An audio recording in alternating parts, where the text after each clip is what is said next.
Nosso Lar, André Luiz, o médico espiritual. No dia imediato, após reparador e profundo repouso, experimentei a bênção radiosa do sol amigo, qual suave mensagem ao coração. Claridade reconfortante atravessava a ampla janela, inundando o recinto de cariciosa luz. Sentia-me outro. Energias novas tocavam-me o íntimo. Tinha a impressão de sorver a alegria da vida a longos haustos. Na alma, apenas um pouco sombrio, a saudade do lar, o apego à família que ficara distante. Numerosas interrogações pairavam-me na mente, mas tão grande era a sensação de alívio que eu sossegava o espírito longe de qualquer interpelação. Quis levantar-me, gozar o espetáculo da natureza cheia de brisas e de luz, mas não consegui concluir que, sem a cooperação magnética do enfermeiro, tornava-se-me impossível deixar o leito. Não voltar a mim das surpresas consecutivas, quando se abriu a porta e vi a entrar Clarencio, acompanhado por simpático desconhecido. Cumprimentaram-me atenciosos, desejando-me paz. Meu benfeitor, na véspera, indagou do meu estado geral. Acorreu o enfermeiro prestando informações. Sorridente, o velhinho amigo apresentou-me o companheiro. Tratava-se, disse, do irmão Henrique de Luna, do Serviço de Assistência Médica da Colônia Espiritual. Trajado de branco, traços fisionômicos irradiando enorme simpatia, Henrique auscultou-me demoradamente, sorriu e explicou. É de lamentar que tenha vindo pelo suicídio. Enquanto Clarencio permanecia sereno, senti singular assomo de revolta que me borbulhava no íntimo. Suicídio? Recordei as acusações dos seres perversos das sombras. Não obstante o cabedal de gratidão que começava a acumular, não calei a incriminação. Creio, haja engano. Asseverei melindrado. Meu regresso do mundo não teve essa causa, não. Lutei mais de 40 dias na casa de saúde, tentando vencer a morte. Sofri 2 operações graves, devido à oclusão intestinal. Sim, esclareceu o médico, demonstrando a mesma serenidade superior. Mas a oclusão radicava-se em causas profundas. Talvez o amigo não tenha ponderado bastante. O organismo espiritual apresenta em si mesmo a história completa das ações praticadas no mundo.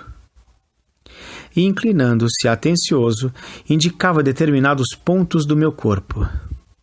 Vejamos a zona intestinal, exclamou. A oclusão derivava de elementos cancerosos e estes, por sua vez, de algumas leviandades do meu estimado irmão no campo da sífilis. A moléstia talvez não assumisse características tão graves se o seu procedimento mental no planeta estivesse enquadrado nos princípios da fraternidade e da temperança.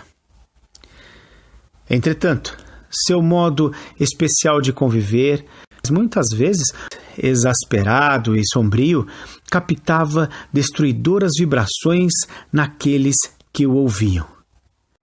Nunca imaginou que a cólera fosse manancial de forças negativas para nós mesmos? A ausência de autodomínio, a inadvertência no trato com semelhantes, aos quais muitas vezes ofendeu sem refletir, conduziam-no frequentemente à esfera dos seres doentes e inferiores. Tal circunstância agravou de muito o seu estado físico. Depois de longa pausa, em que me examinava atentamente, continuou. Já observou, meu amigo, que seu fígado foi maltratado pela sua própria ação? Que os rins foram esquecidos com terrível menosprezo às dádivas sagradas? Singular desapontamento invadira-me o coração. Parecendo desconhecer a angústia que me oprimia, continuava o médico esclarecendo. Os órgãos do corpo somático possuem incalculáveis reservas, segundo os desígnios do Senhor. O meu amigo, no entanto, iludiu excelentes oportunidades, desperdiçando patrimônios preciosos da experiência física.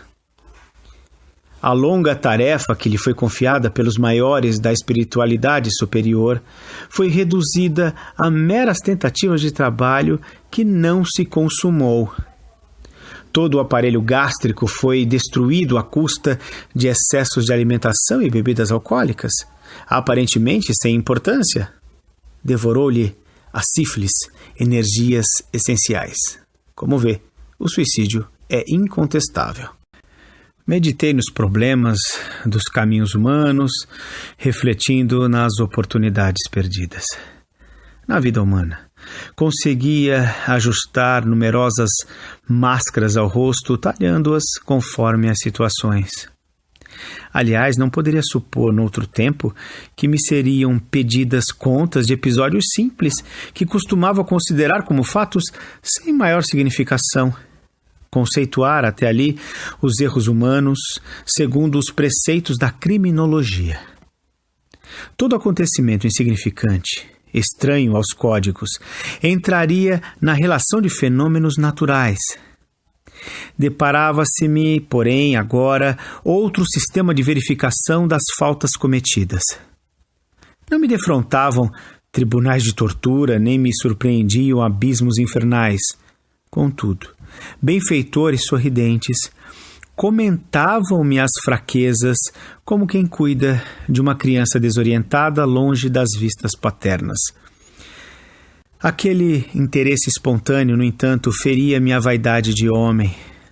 Talvez que, visitado por figuras diabólicas a me torturarem de tridente nas mãos, encontrasse forças para tornar a derrota menos amarga. Todavia, a bondade exuberante de Clarencio, a inflexão de ternura do médico, a calma fraternal do enfermeiro, penetravam-me fundo o espírito. Não me dilacerava o desejo de reação, doía-me a vergonha, e chorei. Rosto entre as mãos, qual menino contrariado e infeliz, pus-me a soluçar com a dor que me parecia irremediável. Não havia como discordar. Henrique de Luna falava com sobejas razões. Por fim, abafando os impulsos vaidosos, reconheci a extensão de minhas leviandades de outros tempos.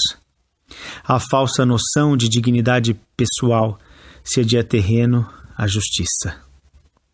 Perante minha visão espiritual só existia agora uma realidade torturante. Era verdadeiramente um suicida.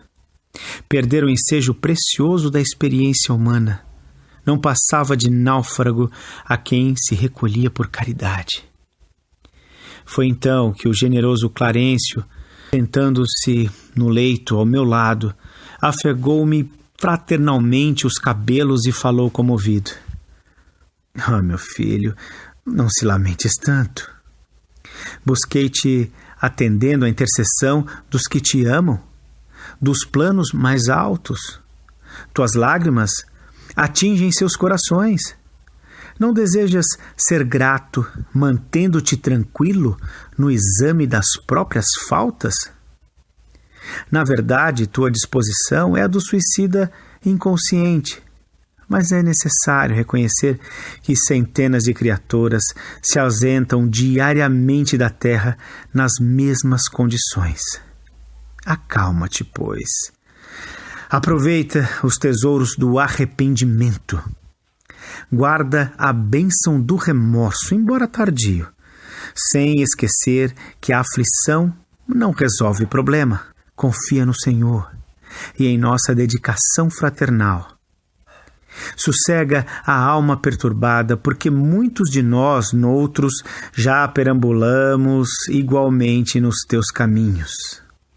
Ante a generosidade que transbordava dessas palavras, mergulhei a cabeça em seu colo paternal e chorei longamente.